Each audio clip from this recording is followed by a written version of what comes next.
കൈകൾ ശുദ്ധമാണെന്ന്. എന്താണ് ഈ പറഞ്ഞുകൊണ്ടിരിക്കുന്നത്? ഇതൊക്കെ ജനങ്ങൾ കണ്ടുകൊണ്ടിരിക്കുകയല്ലേ.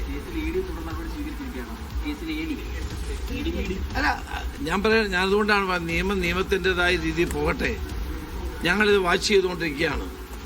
ഏതായാലും അയ്യപ്പനോട് കളിച്ചിട്ട് ആരും രക്ഷപ്പെടില്ലെന്നാണ് എനിക്ക് പറയാം. ഈ തന്ത്രിയുടെ അറസ്റ്റ് ഉണ്ടാകുമ്പോഴും മന്ത്രി അറിയാതെ ഇതൊക്കെ നടക്കുമെന്നൊരു ചോദ്യം ഇപ്പോഴും നിലനിൽക്കുന്നുണ്ട്. വരട്ടെ, അത്ര കാര്യങ്ങളൊക്കെ വരട്ടെ. ഇനിയുള്ള ദിവസങ്ങളിൽ അതും വരും. മന്ത്രിയുടെ ഉത്തരവാദിത്വം എത്രമാത്രമുണ്ട് എന്നുള്ളതൊക്കെ പുറത്തു വരേണ്ട കാര്യങ്ങളാണ്. അതെല്ലാം പുറത്തു വരുമെന്ന് നമുക്ക് വിശ്വസിക്കാം.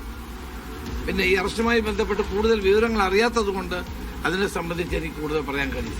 മുൻ ദേവസ്വം മന്ത്രി ചോദ്യം ചെയ്തിട്ടുണ്ടായിരുന്നു ഈ കേസിൽ. അപ്പോൾ അത്തരത്തിൽ കൂടി മുന്നോട്ട് പോകേണ്ടതല്ലേ? അല്ല, ഇതൊക്കെ നമ്മൾ കാത്തിരുന്ന് കാണേണ്ട കാര്യമാണ്. കുറ്റം ചെയ്തവരാരും രക്ഷപ്പെടാൻ പാടില്ല. ഈ കുറ്റം ചെയ്ത ആളുകൾ ഇപ്പോൾ 3 പേര് ജയിലിലാണ്. ആരാണിവർ? കൈകൾ ശുദ്ധമാണെന്ന് പറയുന്ന ആളുകൾ ഇവരെ പറ്റി എന്താ ഒന്നും മിണ്ടാത്ത നടപടിയെടുക്കാത്ത എന്തുകൊണ്ടാണ്? 3 CPM നേതാക്കന്മാർ ജയിലിൽ കിടന്നിട്ട് ഒരക്ഷരം പോലും ഇവരാരും മിണ്ടുന്നില്ലല്ലോ. അപ്പോൾ വസ്തുതകൾ ഓരോ ദിവസം കഴിയും തോറും കൂടുതൽ വ്യക്തമായി വരികയാണ്. തന്ത്രിയുടെ അറസ്റ്റുമായി ബന്ധപ്പെട്ട കോൺഗ്രസ് നേതാവ് രമേശ് ചെന്നിത്തലയാണ് പ്രതികരിച്ചത്. പ്രതികളാരും രക്ഷപ്പെടരുത്, എല്ലാം ജനങ്ങൾ കാണുന്നുണ്ട് എന്നാണ് അദ്ദേഹം മറുപടി നൽകുന്നത്. മറ്റു കാര്യങ്ങളൊക്കെ കാത്തിരുന്ന് കാണണം എന്നാണ് രമേശ് ചെന്നിത്തല പറഞ്ഞു വെക്കുന്നത്. നേരത്തെയും പ്രതിപക്ഷ നേതാക്കളുടെ ഭാഗത്ത് നിന്ന് സമാനമായ പ്രതികരണം തന്നെയാണ് കണ്ടത്. ആരെയും രക്ഷപ്പെടാൻ അനുവദിക്കില്ല എന്നാണ് പ്രതിപക്ഷത്തെ നേതാക്കൾ ഉൾപ്പെടെ പറയുന്നത്.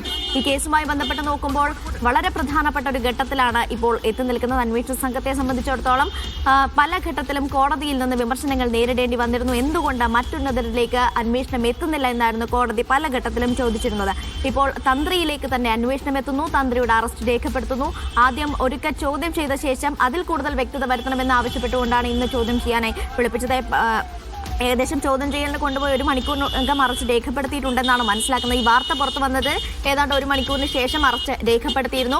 അതിനു മുമ്പ് എപ്പോഴാണ് ചോദ്യം ചെയ്യാൻ വിളിപ്പിച്ചത് അല്ലെങ്കിൽ മണിക്കൂറുകളോളം നീണ്ടിട്ടുള്ള അക്കാര്യത്തിലൊന്നും വ്യക്തത വന്നിട്ടില്ല. ഏതായാലും ഈ വാർത്ത പുറത്തു വന്നതിന് ശേഷം ഏതാണ്ട് 1 മണിക്കൂറിനകം തന്നെ തന്ത്രിയുടെ അറസ്റ്റ് രേഖപ്പെടുത്തുകയായിരുന്നു ചെയ്തത്. അക്ഷയ കൃഷ്ണാനന്ദ ജനറൽ ആശുപത്രിയിൽ നിന്ന് ചേരുന്നുണ്ട്. വൈദ്യപരിശോധന അവിടെയാണ് പുരോഗമിച്ചുകൊണ്ടിരിക്കുന്നത്. അക്ഷയ, എന്താണ് ഇപ്പോൾ അവിടെ സംഭവിക്കുന്നത്?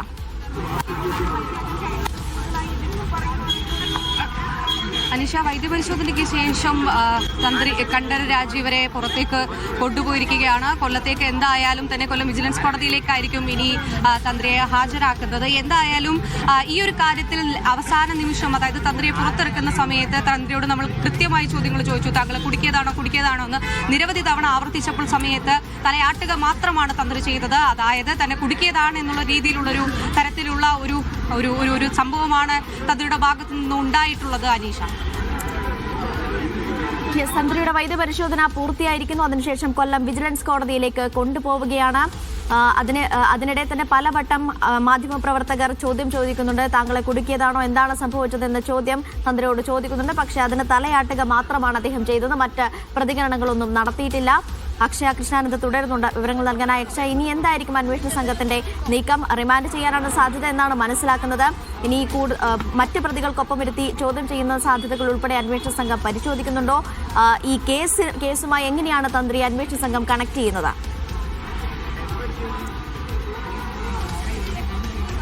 അനീഷ, തീർച്ചയായും അനീഷ സൂചിപ്പിച്ചതുപോലെ തന്നെ ഇനി റിമാൻഡ് എന്നുള്ളതാണ് ഇനി അടുത്തൊരു പ്രൊസീജിയറായിട്ട് നിലനിൽക്കുന്നത്. എന്തായാലും മറ്റു പ്രതികളിലേക്കുള്ള അന്വേഷണം എന്തായാലും ഈ ഒരു ഘട്ടത്തിൽ നമുക്ക് പറയാനാകുന്ന ഒരു സംഭവം എന്ന് പറയുന്നത് എന്തായാലും SIT കൃത്യമായിട്ടുള്ള രീതിയിൽ തന്നെയാണ് അതിന്റെ അന്വേഷണ ഘട്ടങ്ങളിലൊക്കെ തന്നെ മുന്നോട്ട് പോയിട്ടുള്ളത്. കൃത്യമായ രീതിയിൽ, അതായത് എങ്ങനെയാണോ ഒരാളുമായി ബന്ധപ്പെട്ട് അയാളെ ആരെങ്കിലും പറഞ്ഞതുമായി ബന്ധപ്പെട്ട കാര്യങ്ങളും ഒന്നും തന്നെ വ്യാഖ്യാനിച്ചെടുക്കുകയോ ഒന്നും തന്നെ ചെയ്തിട്ടില്ല. SITയുടെ ഭാഗത്ത് നിന്ന് അത്തരത്തിലുള്ള സംഭവങ്ങളൊന്നും തന്നെ ഉണ്ടായിട്ടില്ല. കോടതിയുടെ മേൽനോട്ടത്തിലുള്ള ഒരു കേസായതുകൊണ്ട് തന്നെ അതിന്റെ കൃത്യമായിട്ടുള്ള രീതിയിലാണ് SIT ഇതുവരെ നീങ്ങിയിട്ടുള്ളത്. അത്തരത്തിൽ ശബരിമലയുമായി ബന്ധപ്പെട്ട ഏറ്റവും ഉന്നതനായിട്ടുള്ള ഒരു വ്യക്തിയാണ് തന്ത്രി എന്ന് പറയുന്നത്. ശബരിമലയുടെ എല്ലാ കാര്യത്തിലും തന്നെ മേൽനോട്ടമുള്ള ഒരാളാണ് ഈ തന്ത്രി എന്ന് പറയുന്നത്. അപ്പോൾ ആ ഒരു സമയത്ത് അങ്ങനെ നിൽക്കുന്ന ഒരു വ്യക്തിയിലേക്കാണ് ഇപ്പോൾ അവസാന നിമിഷം SIT എത്തപ്പെട്ടിട്ടുള്ളത്. ഒരുപാട് സമയത്തെ ചോദ്യം ചെയ്യലിന് ശേഷം, ഏറെ നീണ്ട സമയമെടുത്താണ് അദ്ദേഹത്തെ ചോദ്യം ചെയ്തത്. അതിനുശേഷമാണ് അദ്ദേഹത്തിന്റെ അറസ്റ്റ് രേഖപ്പെടുത്തിയിരിക്കുന്നത്. ആ അറസ്റ്റിന് ശേഷം വൈദ്യപരിശോധനയ്ക്കായി ജനറൽ ആശുപത്രിയിൽ എത്തിച്ചിരിക്കുന്നു. അതിനുശേഷം വൈദ്യപരിശോധന പൂർത്തിയാക്കി അദ്ദേഹത്തിനെ കൊല്ലത്തെ വിശകലനത്തിലേക്ക് കൊണ്ടുപോയിരിക്കുകയാണ്. അതായത് കൃത്യമായ പാതയിലാണ് ഈ അന്വേഷണം നീങ്ങുന്നത് എന്ന് വേണം കരുതാൻ. നമ്മൾ നേരത്തെ പറഞ്ഞതുപോലെ പത്മകുമാറിന്റെ ഒരു കാര്യവുമായി ബന്ധപ്പെട്ടൊക്കെ തന്നെ ഈ ഒരു സംഭവം നിലനിന്നിട്ടുണ്ടായിരുന്നു. അതായത് പത്മകുമാർ വന്നപ്പോഴും അദ്ദേഹത്തിന്റെ പരാമർശം അത് കടകംപള്ളി സുരേന്ദ്രനിലേക്കായിരുന്നു നീങ്ങിയിട്ടുണ്ടായിരുന്നത്. ശവം തീവനികളാണോ എന്നുള്ള തരത്തിലുള്ള ആ ഒരു പരാമർശമൊക്കെ തന്നെ നമ്മൾ പത്മകുമാറിന്റെ ഭാഗത്ത് നിന്ന് കേട്ടിട്ടുള്ളതാണ്. അത്തരത്തിൽ ഇന്ന് ഇതുപോലെ തന്നെ തന്ത്രിയോട് ചോദിക്കുകയായിരുന്നു നമ്മൾ, എങ്ങനെയാണ് ഇത് താങ്കളെ കുടുക്കിയതാണോ എന്ന് പല തവണ ചോദിക്കുന്ന സമയത്ത് തലയാട്ടുക മാത്രമാണ് തന്ത്രിയുടെ ഭാഗത്ത് നിന്ന് ഉണ്ടായിരിക്കുന്നത്. അത്തരത്തിൽ ഇനി ബാക്കിയുള്ളതെല്ലാം തന്നെ ഈ റിമാൻഡ് റിപ്പോർട്ട് വന്നു കഴിഞ്ഞാലൊക്കെ മാത്രമേ നമുക്ക് വിശദമായിട്ടുള്ള ഒരു വിശകലനത്തിലേക്ക് നീങ്ങാൻ പറ്റൂ.